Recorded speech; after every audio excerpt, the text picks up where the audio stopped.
First off, did you have anything you kind of wanted to like keep off topic or not bring up or anything like that? I want to make sure everybody's, cool when we're coming in. Is there anything you don't want to talk about or whatever? No. Alrighty, I mean, I cool. don't really care about. I don't really. I'm not really. I don't really want to talk about the Super Bowl. That's I don't fair. have a dog in the fight this year, so Oh yeah, you're in New York, right? yeah, I kind of wanted the Bills, True. Nah, even most though definitely. I'm from the city. Like, I was just kind of like, oh, it would be cool to have the Bills in there. No, definitely. I was rooting for the Bills too. I'm an Eagles fan, so like I'm Oh, like, so you're chilling. oh You know, nah, yeah, I'm rooting for the Eagles. All yeah. right, fuck it. Let's talk about the Super Bowl. Perfect, cool. It's just because it's happening. It's this Sunday. Like, as they say, go Birds, dickhead, all that fun stuff. Well, I'm just sick of the Chiefs winning every year. Oh, absolutely. It's Nothing just it's against them. I mean, they're sickening. great. They're definitely. I mean, they could be the next little dynasty, but No, I definitely. always like to root for the underdog, I guess. Oh yeah, and it would have been cool to see the Commanders go through too. I'll say because they're having a rookie Precisely. quarterback. Ugh.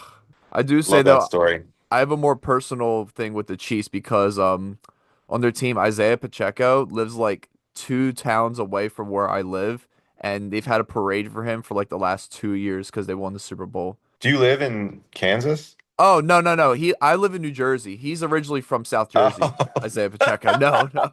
I get it. Hometown guy and all that stuff. But like, you're not. It's not your home city's home city. You know what I mean? Right, right, right, right. It's You one of guys those probably getting weird tons of things, I guess. parades. Yeah. I ain't going to parade anytime soon. Fuck that. All right. So our Super Bowl talk is over. Go Birds. Eagles! Hail the Blizzard! I don't care how I feel. I ignore it. Ignore how you feel. But what's a great metal band, but with a really horrible band? I love the band, but that has got to be one of the dumbest names I've ever heard in my life. Oh, someone spilled water in my fat bag of weed. Some bands that are canceled now and shit. Yeah, I will But post that. Fuck metal. What is up, everybody? Welcome back to the Blyzzrd Show, episode 3, technically, based off of just the actual structured way we're doing this. But hello, welcome back to the Blyzzrd Show.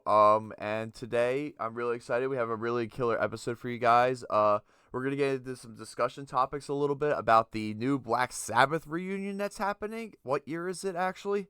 We're also going to be having a really killer interview with Zachary Ezrin from Imperial Triumphant. We're going to be talking about the band's upcoming 6th studio album, Goldstar, coming out March 21st via Century Media Records. So we're going to have a really killer discussion with him. Before we go ahead and get into the episode, make sure you guys are always liking the video and subscribing to the channel. The likes and the shares really help out, boost everything that's with this channel, and getting it out there, getting more exposure for the channel is always good. Make sure you're following on Instagram, over here on YouTube as well. Make sure you're on TikTok, on Blue Sky, and Twitch, twitch.tv/the Blyzzrd, and all the other social media tags are all the Blyzzrd. Links to everything down below, including merch. So go pick up some merch. Go support the show. I got T-shirts. I got sticker packs. Got a bunch of other goodies and stuff that I'll be adding. So please go ahead and support the channel as much as you can. And let's get into today's discussion topic. So there was an announcement that happened earlier this week about a rumored reunion with the original 4 members of Black Sabbath. If you don't know who Black Sabbath is, what are you doing listening to metal? First off, you need to respect your elders and get educated, son. Second off, Black Sabbath is the quintessential heavy metal band. Like, it's where heavy metal, the sound started, the tone was found, the impending doomness of everything that revolves around metal and just heavier music in general all started with Black Sabbath. So the 4 original members of Black Sabbath, Ozzy Osbourne on vocals, Tony Iommi on guitars, Geezer Butler on bass, and Bill Ward on drums. All 4 original members are slated to make a return and have one final show for the legendary metal act. Going to be happening later on July 5th at Villa Park in Birmingham, UK. And this is also purported to be Ozzy's final performance as well. Slated on the bill, too, is also Ozzy Osbourne doing his solo stuff as well. He has a varied discography that's just as acclaimed as Black Sabbath's, if not even more so. Metallica, Pantera, Slayer, Alice in Chains, Lamb of God, Anthrax, Gojira, Hailstorm, Mastodon, and a plethora of additional performances ranging from Jonathan Davis of Korn, David Draymond of Disturbed, Lizzie Hale, Jakey Lee, Fred Durst, Billy Corgan, KK Downing, Slash, Tom Morello, Duff McKagan, and just an insane amount of guests on this bill as well. This really looks like it's like the biggest metal show ever. And I think for this entire show here, you can take any artist on this bill and they're a headliner for obvious reasons. It's just insane the magnitude of how big a band like Black Sabbath is, to where the opening acts are all world-renowned headliners in their own rank. Like Metallica is going on year 3 of their, hey, we're gonna do the two different show things and just have Ice Nine Kills open every single date, no matter what, on the B date. This is an incredible show. It's a true testament of just how much a band's impact is on metal. Because, like, without Black Sabbath, none of these artists would be here. None of them. Yes, including on here Ghost and Sleep Token. Without Black Sabbath, we wouldn't have those bands. We wouldn't have Disturbed, Guns N' Roses, Slayer, Pantera, Alice in Chains. Like, Black Sabbath is the fundamental band for metal, and to have this show happen is just a phenomenal thing. It's a celebration of metal, so really everybody wins. Obviously, we know ticket prices are probably going to be through the roof because all these ticket prices for all these events now are just astronomically expensive because everybody's got expensive tastes. So good luck to you if you're able to get tickets for this. Tickets go on sale February 14th, 10 a.m. I'm expecting that's UK time, so that will be a bright and early 4 a.m. for over here in the good old US of A on the East Coast. So, yeah, insane to hear. All profits will be donated equally to the following charities, and it lists a bunch of charities as well for Cure Parkinson's, Birmingham's Children's Hospital, Acorn Children's Hospice, a children's hospice supported by Aston Villa. So, a lot of really good charitable stuff happening there. Obviously, the Cure Parkinson's one is very appropriate with Ozzy now, diagnosed with Parkinson's syndrome and, being a really big benefactor to help find the cure for Parkinson's and those who are going through that unfortunate disease. I do think if this is the way Ozzy is going to go out on this show, so be it. Ozzy, in my aspect, is kind of one of the most respected figures in metal, and just as a legacy standpoint, because he's been doing this since like the late 60s. Ozzy's getting older. He's got Parkinson's. He's in a very fragile state of, his life right now. And, it's going to suck the day he inevitably does pass, because, as much as we love to say, Ozzy is the god, and, we love everybody loves Ozzy Osbourne. It's kind of like a thing, whether you're a metalhead or you just like the show back in the early 2000s. Like, he's a very well respected, very well renowned, looked up to and idolized by everybody. And I truly think that, Ozzy should take a break from this. Like, he did his No More tours too, and then, pandemic happened. He was going to continue doing it, but, he's getting older, man. Like, I'm on board with Ozzy just taking a rest. He's a pop-up. It's a true celebration for metal. I'm very happy for it. It's called Back to the Beginning, taking it back, obviously, back to where the band's formed, back in the late 60s in Birmingham, England.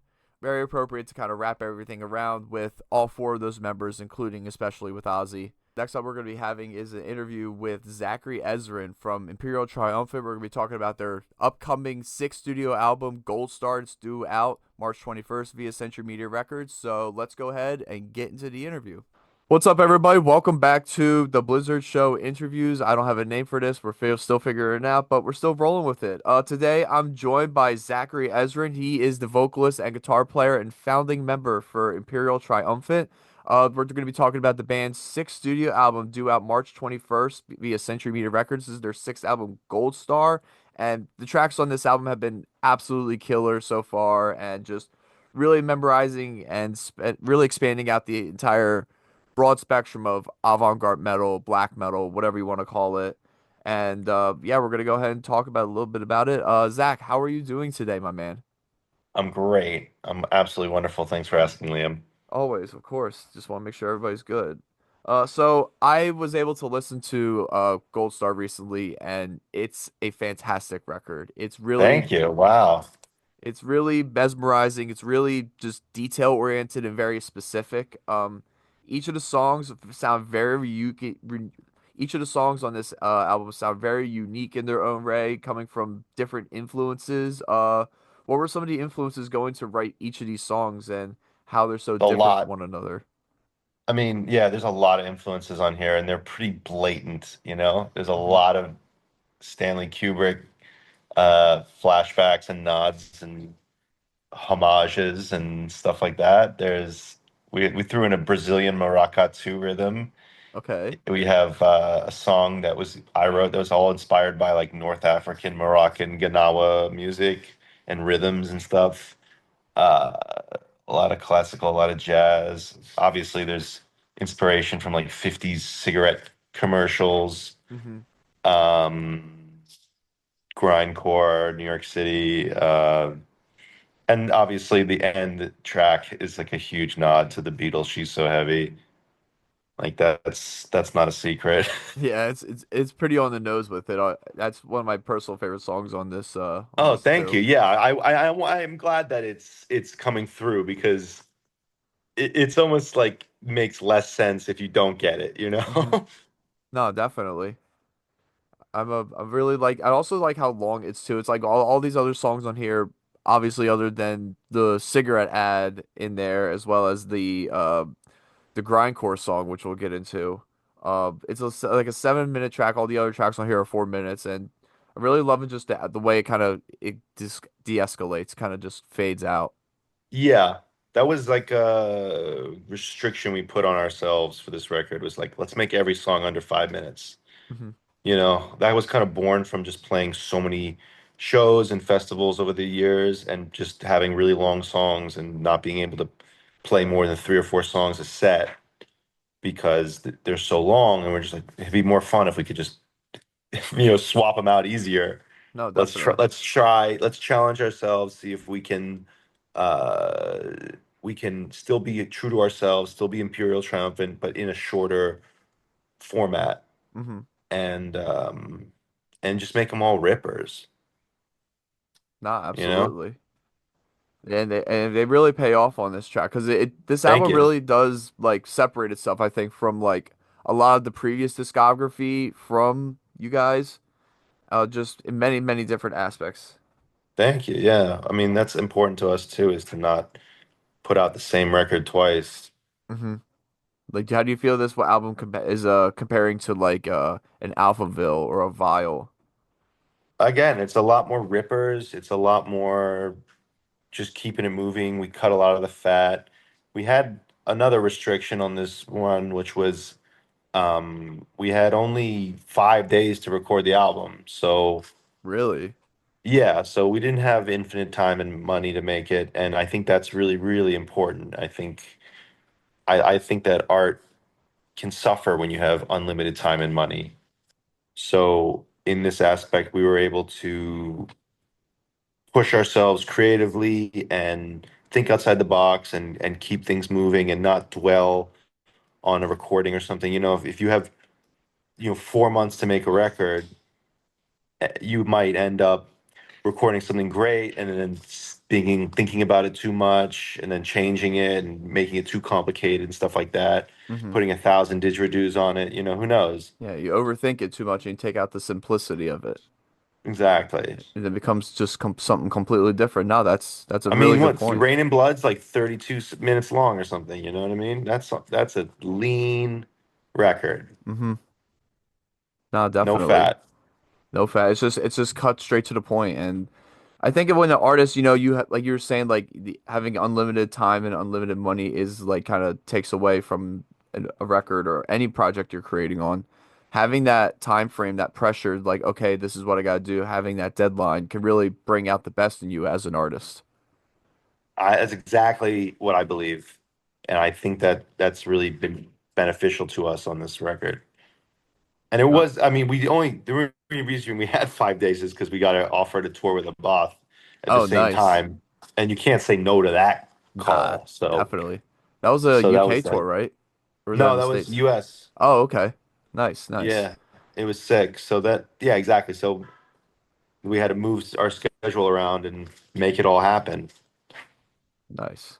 Nah, dude, I totally that's a totally fair thing. And then you guys have coming up too. You guys are going to be going on the Decibel tour later on this So spring. excited.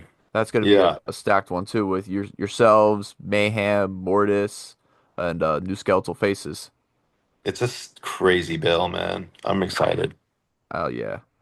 I want to talk a little bit about the album art too for Goldstar. It's very much a little bit more finer tuned versus some of the previous album arts too. So come up with the concept for the album art for Goldstar. How'd you guys come up with it? That was basically inspired by like 60s cigarette advertisements. Hmm. And we worked with our classic guy, Alphaville artist, Zbigniew Bielek. And he's got, a huge background in architecture. And yeah, I kind of wanted something that was like seductive. I mean, I basically told him, I was like, I'm thinking about like a giant robot woman walking through all these skyscrapers. And then he brought that sort of vision to life.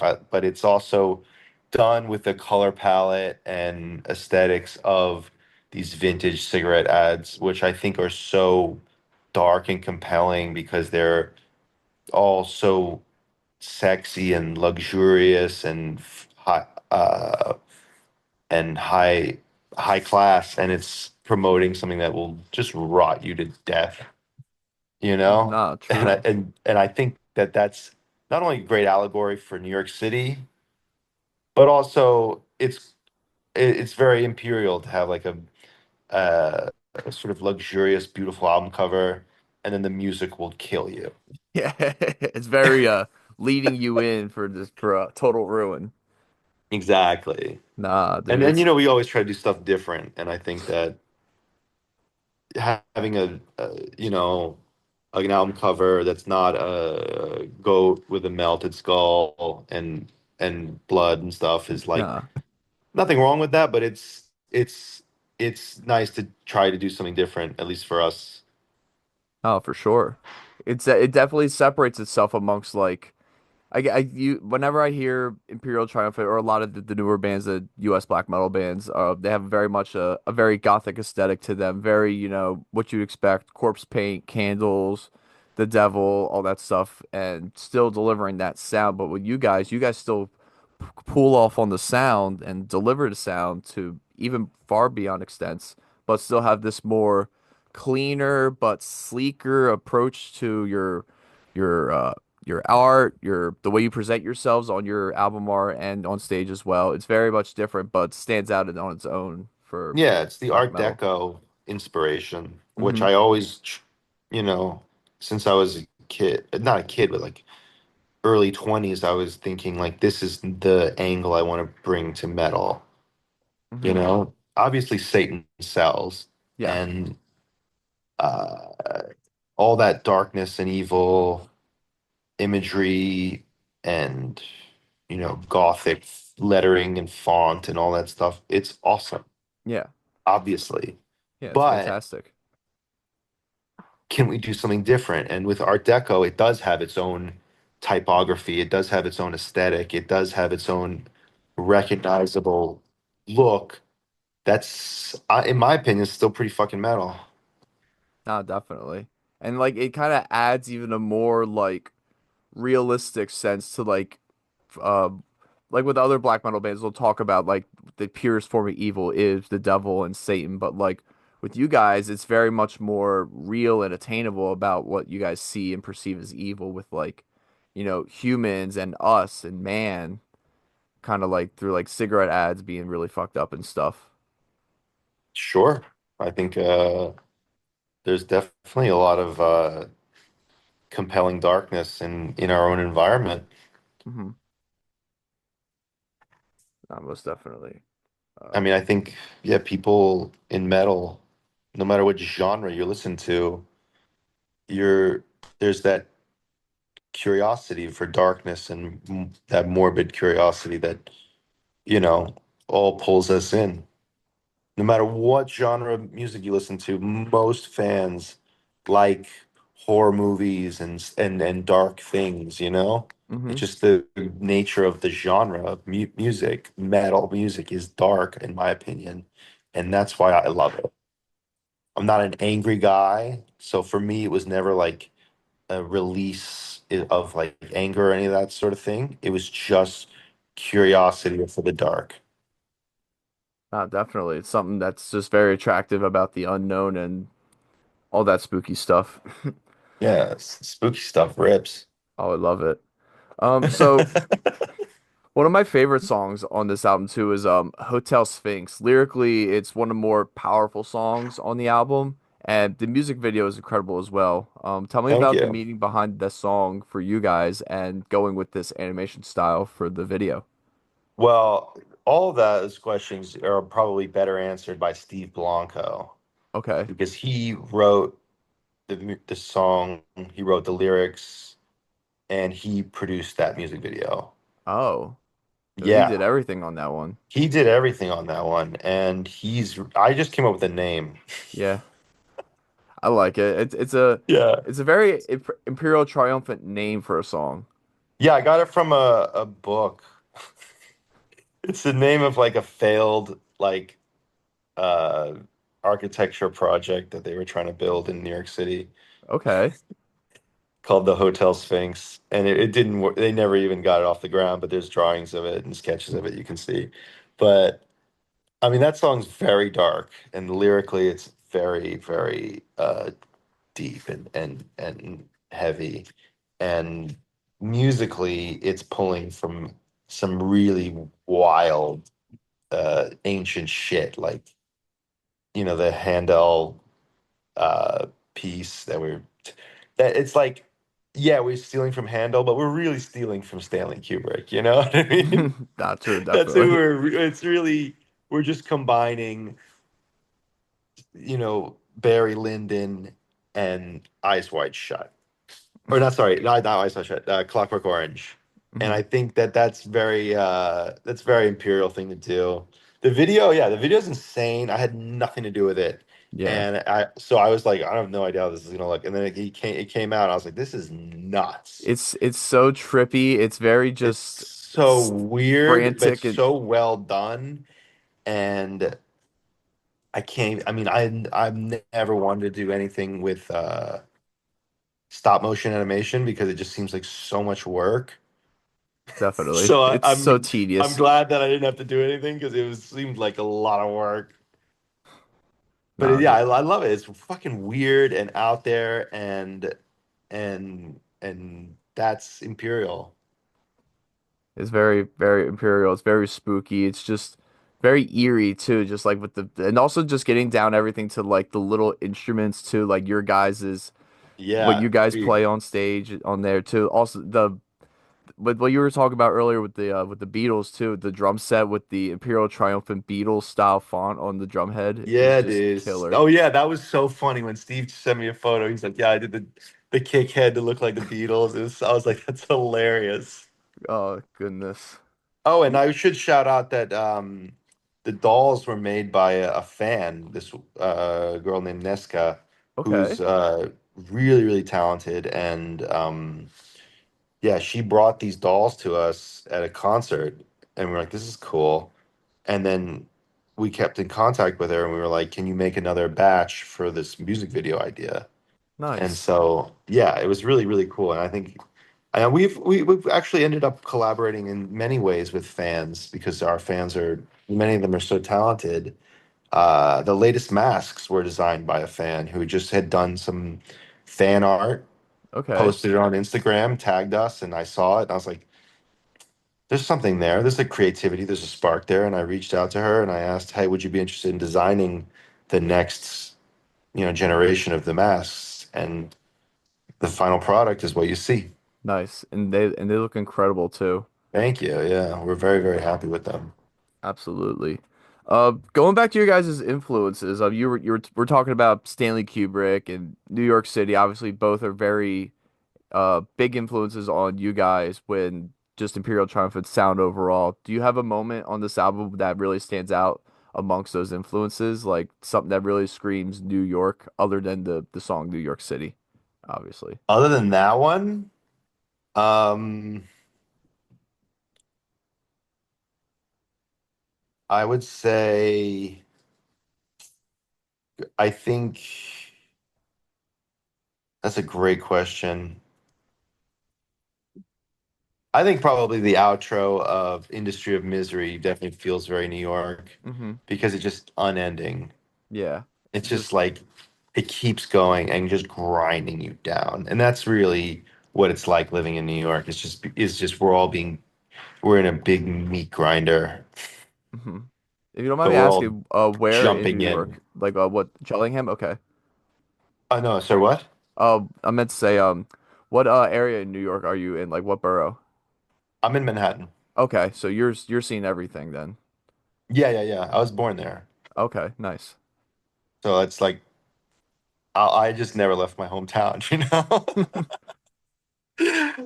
So, I yeah, admire anyone who moves to New York, though. It's definitely one of the toughest cities to live in. And if I wasn't from here and had like family and friends from my childhood, like I probably wouldn't be here. yeah, most definitely. It seems like a Pain in the tough city to ass. live in. City living I could never do. I live on like a main street in a small town, and it's already enough for me. Yeah, man, that sounds chill as fuck. Nah, dude, it's going. So speaking of New York City, I want to talk about now the 30-second grindcore song that you guys put on there. Where did that idea come from to just throw in a grindcore song, essentially? I think it was my idea. It might not be, but I think it was. I think I had the idea to do like, oh yeah, because I love like there's a Portal song. I can't remember which one. It's like on one of their earlier tracks. Maybe it's on Ion actually. It's just like 4 minutes of just intense savagery. Yeah. No form, no. It's just like a formless chaos. And I'm like, I kind of love that. What if we boiled that down to just 30 seconds of just on like just like a like a bare knuckle fight or something, Hmm. like and just try to capture New York City in 30 seconds. And it was something we've never done before. And but we have the I was thinking like we have the ability to do it. We've been playing together for 10 years. Like we have great chemistry. We definitely can make this sound good. I think hmm there's definitely an art to free improv, and that does stem from having chemistry and experience playing with the people that you're playing with.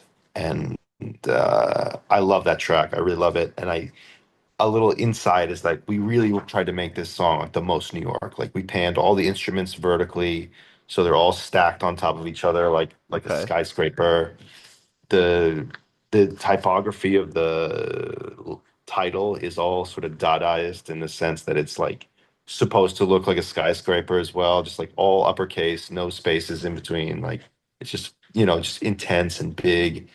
And Oh, I see it. Okay, like when you spell out New York City.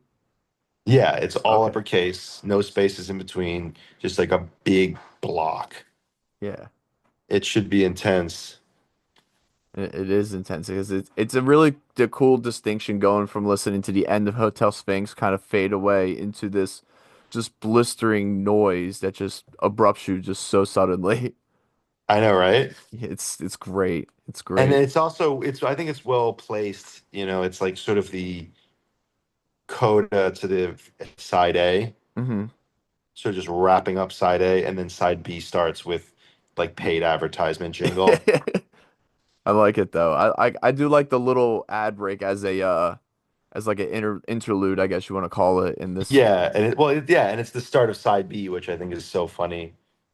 Yeah, it's like a little what do you call it? It's like one of those ad breaks you're listening to a podcast, but it's like, hey, Yeah, first it's like a before we little yeah, just being like today's podcast was brought to you by NordVPN. yeah, it's You know Raid what Shadow I Legends, but it's Imperial Triumphant. mean? Yeah, exactly. Dude, it's so good. I love it. And this is probably the point where I'm gonna add an ad break into my podcast. Yeah, yeah, yeah. That's hilarious. You should. Perfect, perfect. All right. So so this song also has a feature on it from Yoshiko Ohara. It's one Hmm. of the other features on this album too, other than Tomas Hake and Dave Lombardo. Tell me about bringing in all these insane talented musicians onto this album and everybody's place on it. Yeah, I mean, everybody we work with has a purpose, I'd say.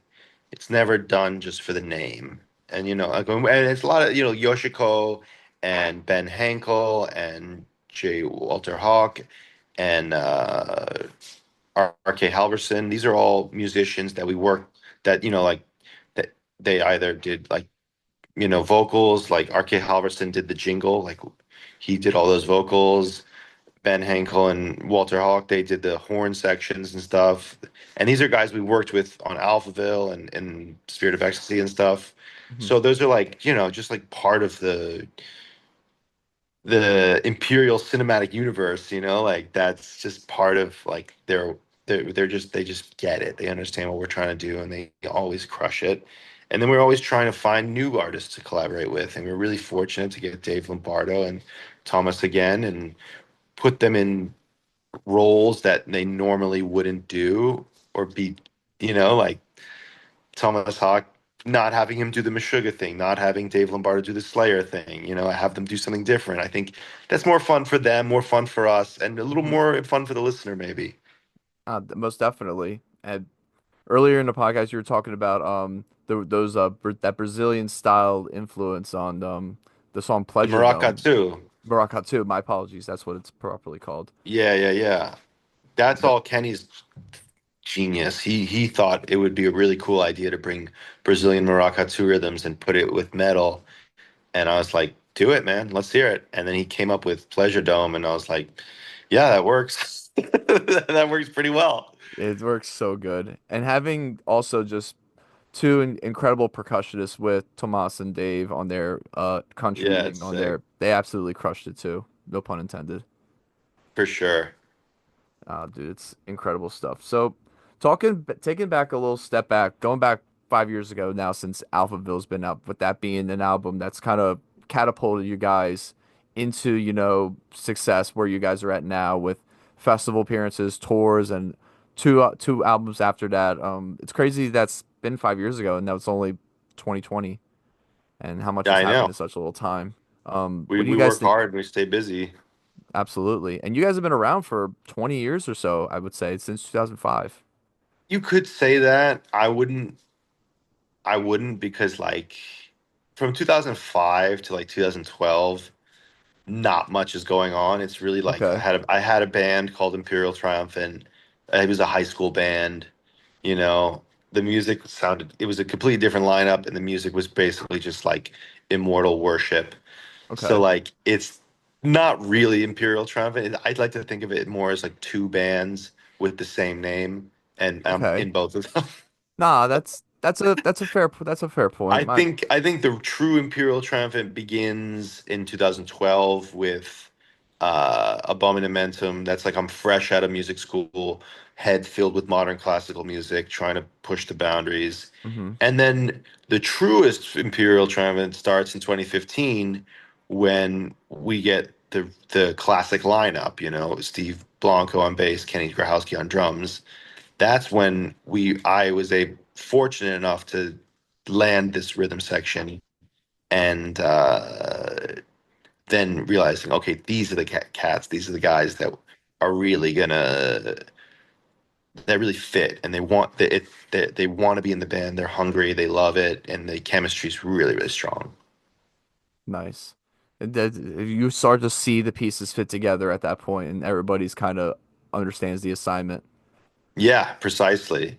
And there was a brief moment in 2016 or 17 where we had Max Gorlake in the band as a second guitarist, who's he's in a band called The Mantle. He's an unbelievable guitar player.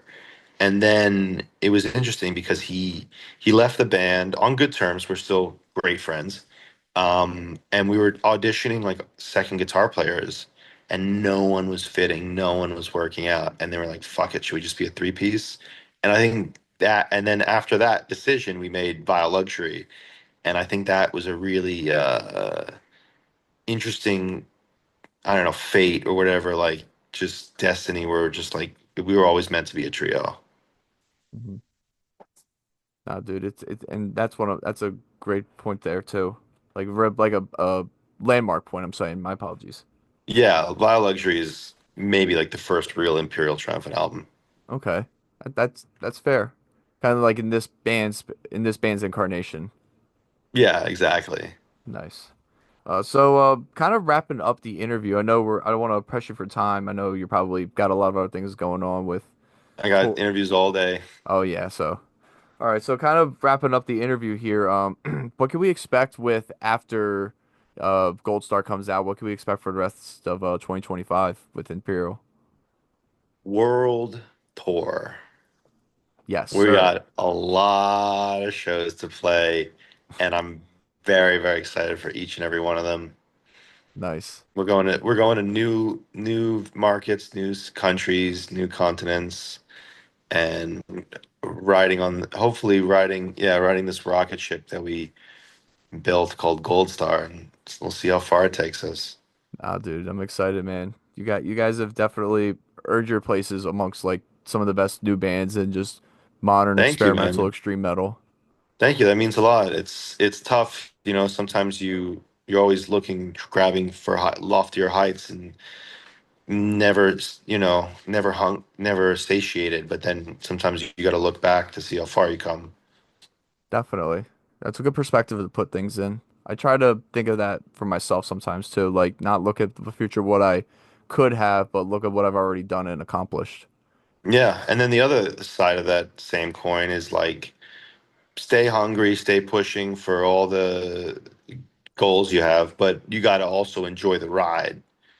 Because then otherwise you're going to achieve your goals and then what, like kill yourself? Like you'd be like, you know what I mean? Like you have to enjoy the every step along the way because that's what the career is. It's part of it. It's the ups and downs and everything. Like you have to see what it is and see what you have in front of you. Precisely. Nah, dude. And you guys have been absolutely just on a complete conquest on this journey so far with you guys. Thank you, man. Yeah, we're enjoying the music. Yeah, dude. And hopefully everybody else is gonna enjoy the music too, dude. I can't wait for everybody else to listen to Gold Star. Yeah, dude. It's an Tell album to everyone you contend know year to for me. listen to Gold Star. I Absolutely. want this thing Everybody. to be as addicting as a pack of fucking cigarettes. Yeah, just as much. If only the you sell the cassettes for Gold Star looking like a old styled pack of cigarettes too. You know we're going to. I mean, the vinyl and this CD packaging will be really sick. It has like that sort of like European like warning label, Okay. like sticker on it Nice. that says Nice. like warning, this record will kill you. It's hazardous to your health. No, dude, I'm excited, man. Listen to Gold Star at your own risk or something like that. I don't Yeah. know. Listening to Gold Star will take 33 minutes off your life. Yeah. That's hilarious. Oh, yeah. Oh, dude. I can't wait for everybody to listen to this record, dude. Congratulations to you again, man. Thank you You very much much, Liam. I deserving. appreciate it. Nah, dude. And thank you for taking the time to talk about it, man. I really do appreciate your time. No, man, this is a very fun interview. Thank you. Thank you, man. And hope you guys enjoyed this interview too. Make sure everybody picks up Goldstar coming out March 21st via Century Media Records and get tickets for them on tour. They're going to the Decibel tour this spring throughout the U.S. They're going to be with Mayhem, Mortis themselves, and New Skeletal Faces. So a lot of really killer different styles of black metal and extreme metal from different Mm-hmm. varieties. So everybody go get tickets for that and listen to Goldstar when it comes out. Thank you guys for Fuck yeah. watching. And thank you again, Zachary, for joining me. Make sure you guys like, share, comment, subscribe. And I'll see you guys on the next one. Take care and bye bye.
And there you go. That was the new single from Imperial Triumphant. That's called Pleasure Dome. That is coming off of their upcoming 6th studio album, Goldstar. It's due out March 21st via Century Media Records. So make sure you guys are pre-ordering that. That video was insane. It was mesmerizing. It was enchanting. It was dark and illuminating as well. Really loving the infusion of Brazilian Makaratu on this track with the help of both Tomás Jarque of Meshuggah and Dave Lombardo, formerly of Slayer, on the track too, is absolutely incredible and really, really percussion driven. Loving the old style New York City burlesque dancers in there too, mixed in with that Brazilian Makarate music. Really cool and haunting as well, kind of bringing a more animalistic and more primal urge out when it comes to the rhythm of the song, and I feel it was done absolutely incredibly.